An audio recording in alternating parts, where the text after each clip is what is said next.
ございます。ツッコミ感が半端ない。もう入れるとこがないから。少し。いやーでもなんか不安が勝る。いらないです。いらん。よし。ちょっと使える未来が見えてきたものは、はい、あります。ご機嫌様です。断捨離トレーナーの原田千里です。今日は大阪のおばんざいを中心とする小料理店彩華さんにやってまいりました。このお店は看護師30年から独立開店した薫さんという方が経営してらっしゃるんですけれども、開店して7ヶ月、今どんなお悩みがあるか早速お伺いしてみたいと思います。ではこちらです。それでは早速お話を伺ってみたいと思います。薫さん、この店を始められたきっかけを教えていただけますか？私もともと看護師を30年ちょっとしてたんですけど、自分の体調不良をきっかけに、食事で体を整えることの大事さっていうのにはたと気がついて、その頃から、医療ではなくって、食事のことでみんなを健康にしたいとかっていう思いがあって、こういうお店をしました。医療ではなく食事で健康サポートをしたいということでしたね。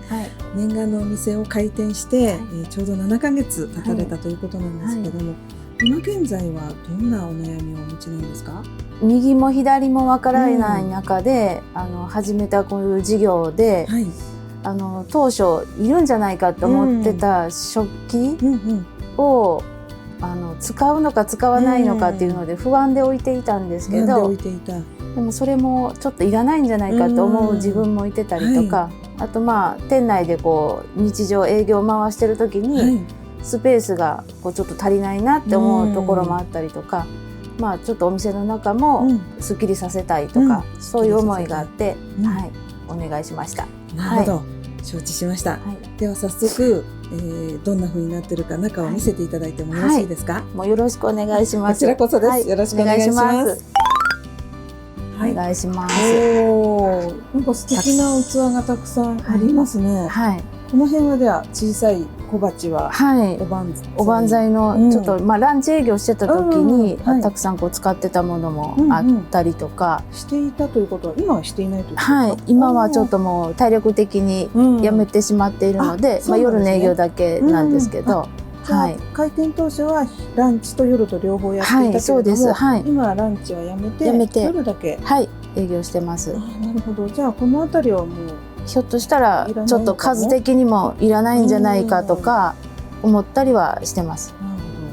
この辺りは薫さんが買い揃えられたものなんですか？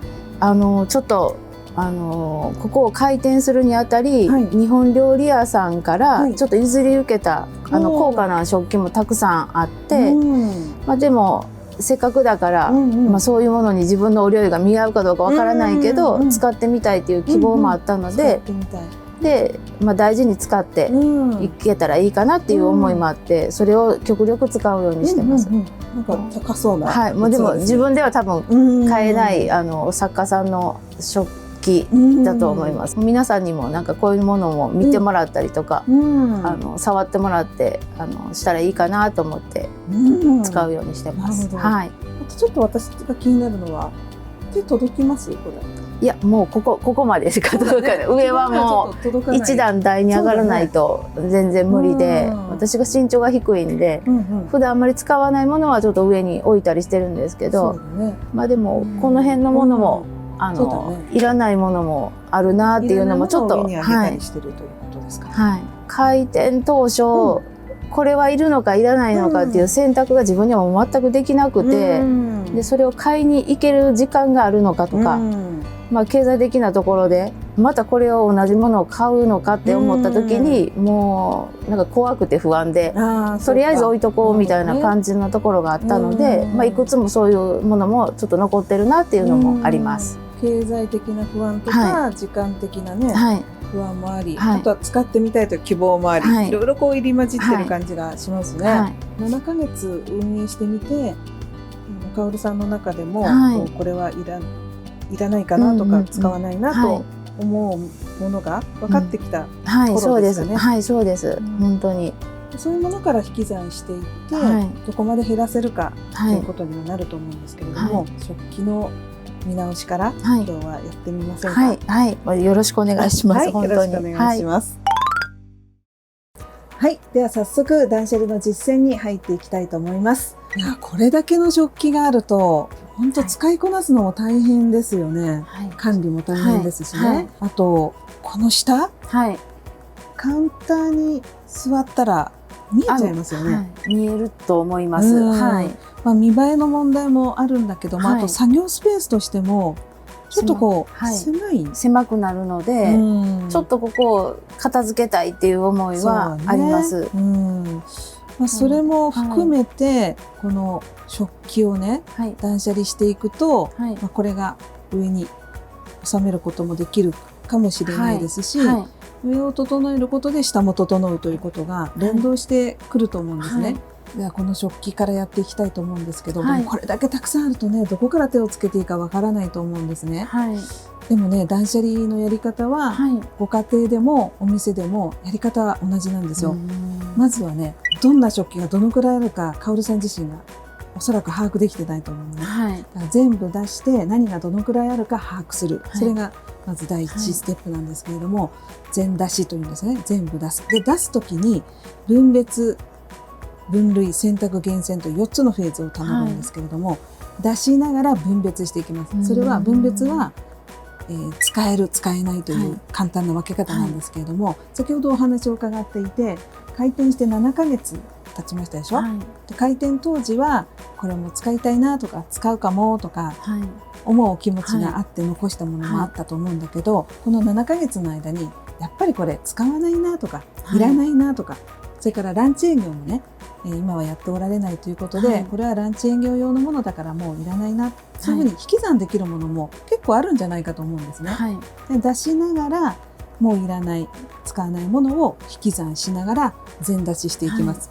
で、出す時に3分類をしていくんですけど、その3分類も用途で分けるとか、使う頻度で分けるとか、素材で分けるとか、いろんな3分類があるんだけれども、今日の場合はおすすめしたいのは用途かな。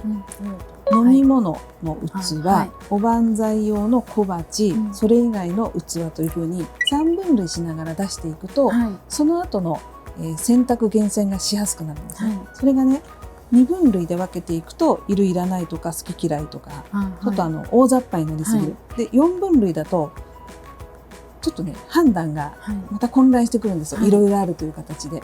で、多くの断捨離屋さんが実践して、山下秀子も自分自身が実践して、この3分類が一番機能するということが分かっているので、今日はこの3分類で進めていきたいと思うんですけれども、そんなやり方でよろしいでしょうか。ちょっと初めてのことですけど、教えてください。お願いします。こちらこそです。じゃあ今日は一日、そのね、断捨離の手順に沿って頑張りましょう。では頑張ります。頑張ります。これはもういらんいうものを、これいらないです。これはちょっと使ってないな。悩ましい。じゃあ悩もうか。じゃあそちらに。これは。それは置いときます。それは残し。数減らしてもいい。数を減らすとかもありですか。もちろん減らせる。今判断できるのは判断しながらいこうぜ。2枚いらないです。じゃあ2枚いらない。これ2枚残しで2枚いらない。これ。もういらんな。いらないです。いらん。よし。いらないです。これ。ツッコミ感が半端ない。置いてるとこがないから。ここはでも残します。いいです。これは割と使ってるので全部。これは残し、これも2つ残す。これは自分たちのお皿なんで、なんかまかない食べたりするときに残し、それもそういう発想をやめていくんだよね。なるほど。お客様に出すもので食べたらいい。こんだけあるんだから。そうね。それ用あれ用はまかない用って発想はなくていいと思うよ。もうどこに置いて割れてもいいかぐらいの感覚で思ってるっていうか。これどうですか。もうだったらいらないかも。これはいらないです。これはでも、枚数を減らして、はい。何枚残す？もう5枚あればいいかな。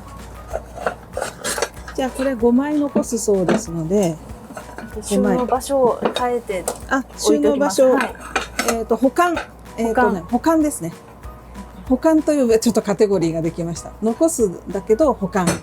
これもはい豆皿とかも、これはめちゃくちゃ使うんですけど、直せたら本当は嬉しいなとは思うんですけど。これはどう？12枚でいいとかいう世界じゃなくて、それは厳しいですね。なんかもう洗い物ができない自分がいてるので、洗い物がそうか。回らないんですよ。数がないと回らなかったりするんで。これ残す？残します。これ残します。数はどうですか？不安が勝る。不安が勝る。もう本当に一人でやってて、洗い物ができない自分って言った時に、次出せないみたいなところがあるんで。そうなんだね。はい。じゃあその不安を抱えての営業はきついと思うから、何枚残そうか。これだけはちょっと残しといてもらいたいかなって。これだけ手放せる？いや、手放せるかな。いいよ、迷うんだったら残そう。もう今は残しといてください。他のものはじゃあ全体見てからね、気持ちの整理、頭の整理がついて大丈夫な気がしてくるかもしれないし、今はまだ不安が勝ってるってことだから残そうか。じゃあこのおばんざい用の小鉢がこれだけあります。いらないかも、これ。はい、じゃあこれを。使用頻度っていう3分類もあって、今3分類してますけど、用途で飲み物、おばんざい、それ以外で分けてますが、で今度は例えばおばんざいならおばんざいを見て、使用頻度、これはもう、しょっちゅう使う、これは時々使う、これはめったに使わないけど残しておきたいっていう使用頻度で分けて、使用頻度の低いものは別のところに保管でもいいと思いますので。おー、すごい。全出しした状態がこれで、ここだけじゃないですよ。こう来てですよ。で、向こうも、あちらも見て、これだけ手放せたんですよ。今出しながら。これだけ減っただけでも、だいぶ違います。違うと思いますよね。で、使うとおっしゃられたのがここにあるんですけどね。飲み物系見てどうでしょうか。やっぱりこれだけ必要かな。もしくは使用頻度。いや、数は減らせるかな。じゃあまずは数で見てみようか。いや、5個あったらいい。5個あったらいい。上がりの湯飲みどうですか？7個。本当は買い直したい気持ちがあるんで。そうなのね。そうなんです。でもなんかすぐに行けないから。イベントの時はでも数がいるんですよね、本当に。それでイベントはどのくらいの頻度で？月1回。月1度のイベントの時に使う。じゃあ使うのなら残しましょう。でこのグラスは5つ。これはコーヒーカップ。これは置いといてほしいかな。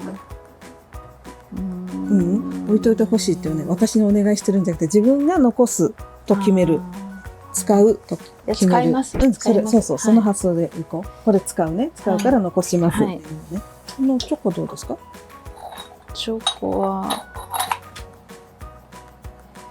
ここに置いとけるものと置いとけないものとあるっていうのがちょっとあるので、お客様に提供するんですけど、するものとちょっとなんか分けとかないといけないものがあって、そうなんですね。これはもう別個で直しときたい感じなんですよね。これはというのはこっち？こっち。これは特定何か？そうです。飾りたいというか。いや、これを使いたいっていうお客さんが、特定のお客様にいらっしゃる。全然いいと思います。常連さんだったりするわけでしょ。それは大事にせんといけないね。あとは数は減らしたいけどどっかに保管したい。選べるおちょこでお出しする。はい。じゃあこれだけでいい？はい。もう十分です。はい。じゃあこれは残します。これこんなにいらんな。これちょっと使いにくいのでこれを保管。はい。いいですか？いいよ。保管ならちょっとね、間引きのが気軽に間引けるね。はい。捨てるとなるとハードル高いけど、使用頻度の低いものはね、違うところに置いておこう。捨てるわけじゃないから。ここはいる。いる。はい。この辺いる。いる。はい。ここ使ってますね。はい。これね。これね。ってなったらこれこっちでいいと思います。いいね。保管でいいです。全然。これもいらないかも。そっちを使います。そっちを使いたいんで。こうしてこれを使おう。はい、これを使っていきます。これは保管して別の場所に入れます。いらない。あ、欠けてるんじゃなくて金継ぎしてあるんですね。もういくらするかわからないですよ。それもうめちゃくちゃ高いんやと思うんですけど。ちょっと手が震えてきた。落としたらどうしようと。じゃあこれを収めていけばいいということよね。はい。でこの中でカオルさんが一番使いやすいのは下の3段ですよね。そうですね。一番上の棚は使えないので、その下のね、下の4段。はい。でやっぱり重たいものは下なのかなと思ってそうやって入れてきたんですけど。そうです。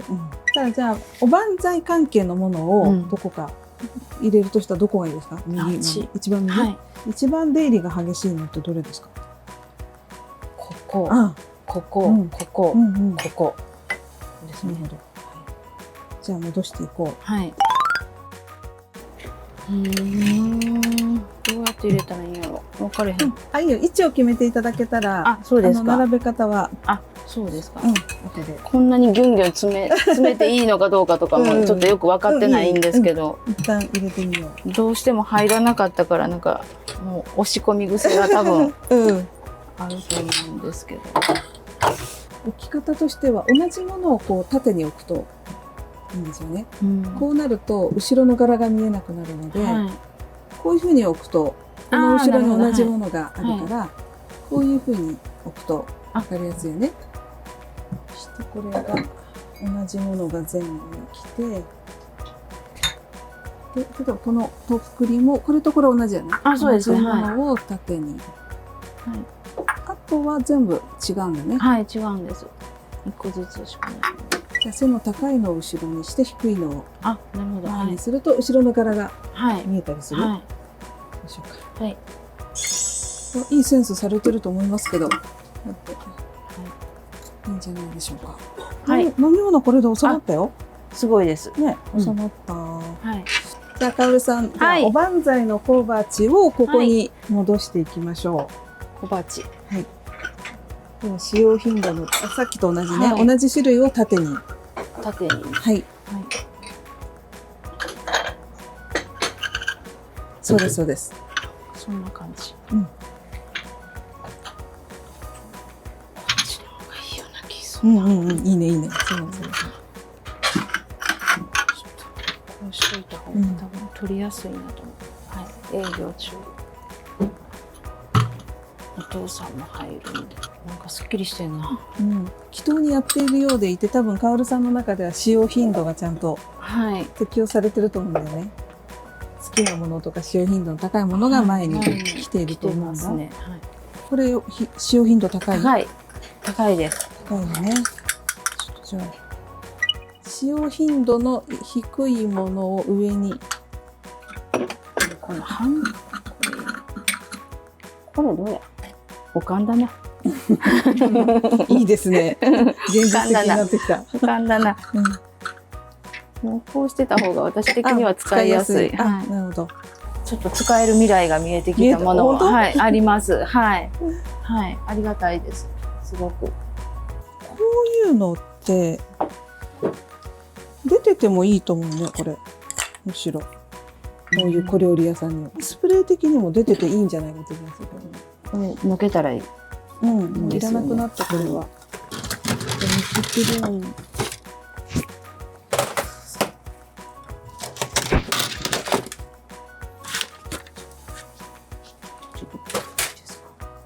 いらなくなってからこれを外そう。こ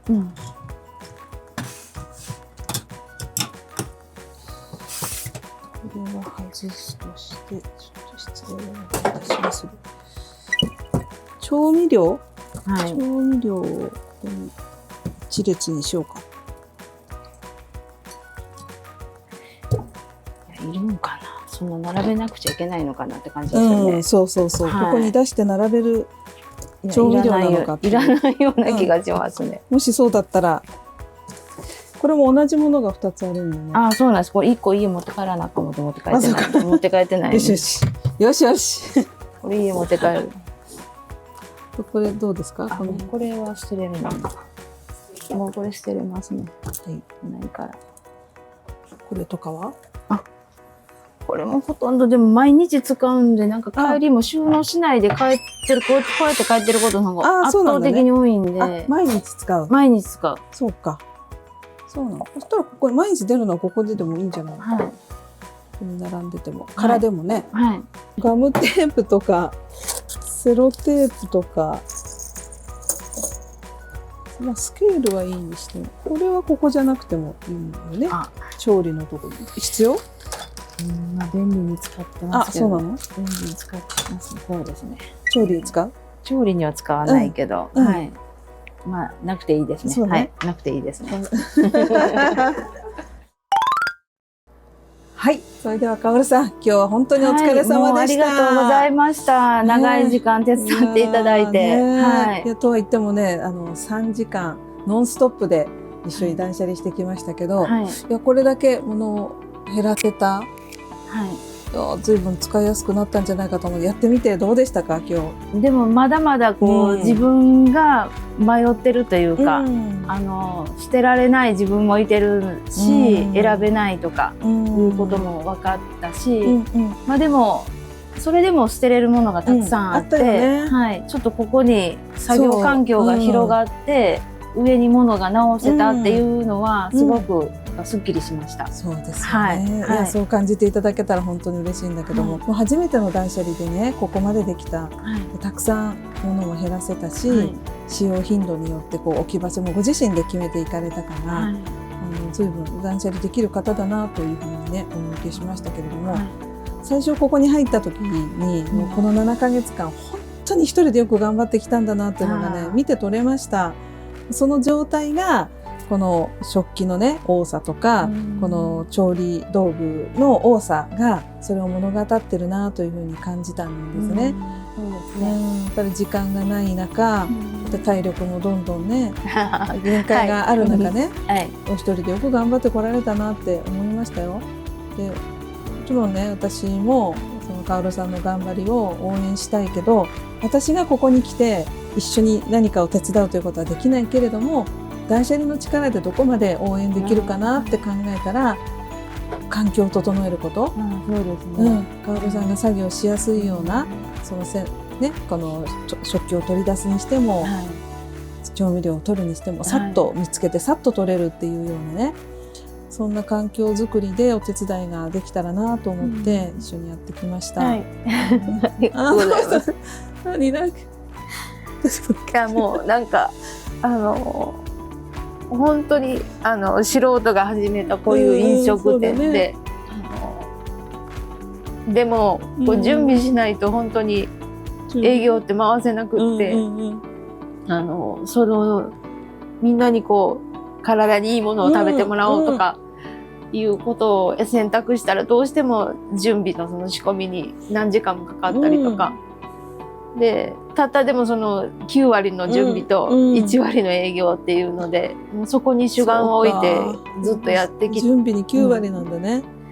だからなんかそこのために自分の時間はもうなくて、なんかこう物を残すことで、いつか使うかもとか、あの時にあったからあれでいけるかもとか、捨てられない自分とか選べない自分もたくさんいてて、はい。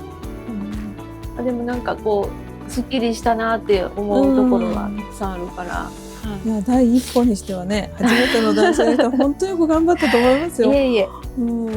まだね不安の方が勝ってる部分も、はい、ありますけどね。はい、あります。あったけれども最初だからそれは、仕方がない。でも勇気を出したところもあった。